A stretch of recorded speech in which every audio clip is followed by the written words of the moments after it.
አሰላሙ አለይኩም ወረህመቱላሂ ወበረካቱ።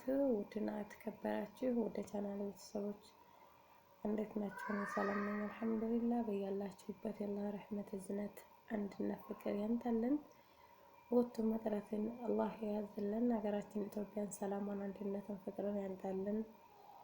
ረመዳን እንግዲህ ኢንሻአላህ ምንም አልቀረውም የደረሰ ነው። በሰላም የምንቀበለው ያደርገን። መልካም ጁምዓ ብያለሁ ውዶቼ። ሰለላሁ ዐለይሂ ነብይ ሶላት እናውርድ። አላህ ሀገራችንን ሰላም አድርጎ በሀገራችን ለኛም ህይወት ይኖረን ያ ረብ። ሁሌም መክነሳ ያላ ወላሂ አላህ እኛንም ሰው ያደርገን ያ ረብ። እና በያላችሁበት መልካም ጁምዓ። ቪዲዮ እንድትጀምሩ በላይክ በሸር ቤተሰብ እንሆን። ላይክ አድርጉ፣ ሸር አድርጉ። አበረታቱን። ቅንነት ለራስ ነው ማለት ነው። ሸርሸር እያደረጋችሁ አበረታቱኝ ኢንሻአላህ። ሁላችሁም በቅንነት ዳዳታችሁ መጣነ ዘውዶች በሀገራችን ላይ ሂደን ከቤተሰቦቻችን ጋር ሆነን ከናፈቀኝ ነገር ቢኖር ጁምዓ ሆኖ በቃ ረጋ ብሎ ዳዋ ማዳመጥ፣ ቁርአን መቅራት፣ በእርጋታ መስገድ። እኛ ግን ሶላት እየሰገድን ፋጡማ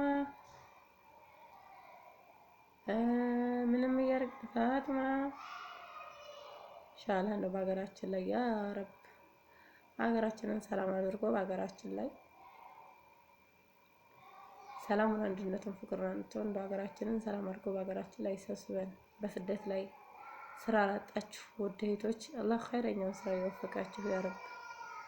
ኸይረኛውን ስራ ይወፍቃችሁ። በስደት ላይ ላላችሁ ፎቶዎች ሁሉ ደግሞ አላህ ኸይረኛውን ስራ ሰጥቷችሁ አለምንበት ደርሰን በሀገራችን ላይ እንደው በስደት የወጣ ሁሉ ያ ረብ ያሰበው ሁሉ ተሳክቶ የሰራ ሁሉ በረካ አድርጎልን በሀገራችን ላይ ይሰብስበን። ስደትን በቃ ይበለን። አሁንማ ደግሞ እኮ የሚመጡት ህፃኖቹ 13 አመት 14 አመት አንጀት ነው የሚበሉት ወላሂ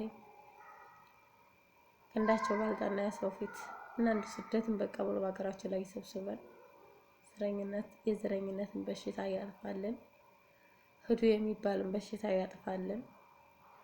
አላህ ሱብሃነሁ ወተዓላ ሀገራችንን ሰላም፣ አንድነትን አንጥቶ ሀገራችን ላይ ይሰብስበን ሁላችንንም ያ ረብ። ሰላም ሆኖ ሀገራችንንም ሰላም አድርጎ በሰላም ረመዳንን ተቀብለን የምንጦም ያድርገን ያ አላህ ያ ረብ።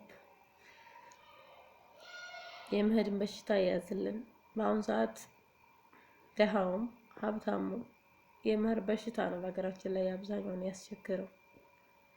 ባጃጅ ያለው ባጃጁን ሽጦ ዱባይ፣ መሬት ያለው መሬቱን ሽጦ ሳውዲ። አንድ አጋጣሚ አንድ ተቴ የሆነ ገጠመኝ እየነገረችኝ ነበርና ወንድሜ በባህር መጣለች። ወንድሜ በባህር መጥቶ እንትላለኝ መሰላችሁ ባለ ታሪኳ። ወንድሜ በባህር መጣለኝ። ወንድሜ በባህር ሲመጣ አባቴ መሬቱን አስይዞ ወንድሜ ወደ ሳውዲ አስገባው አለኝ። ወንድሟ በመጣ በ3 ወሩ ሳውዲ በመጣ በ3 ወሩ ተመልሶ ወደ ኢትዮጵያ ገባ። በመጣ በ3 ወሩ መልሶ ኢትዮጵያ ገባ አለች። ተመልከቱ እንግዲህ ከእንግዲህ ኪሳራ። እሱ ግን ያንን መሬት ለስንት አመት ነው የሸጠው? ለ7 አመት። 3 ወር ሞልቶ መጥቶ ላልሰራበት አገር ያንን ቦታ ለስንት አመት ተሸጠ? ለ7 አመት። እዛው አገር ሆኖ ሰርሶ በሆነ ቤተሰቡም ታይከስር እሱም ታይከስር በአገሩ ላይ ዘና ብሎ ይኖር ነበር። እና ይሄዱን በሽታ አላህ ያዘልን ያ ረብ።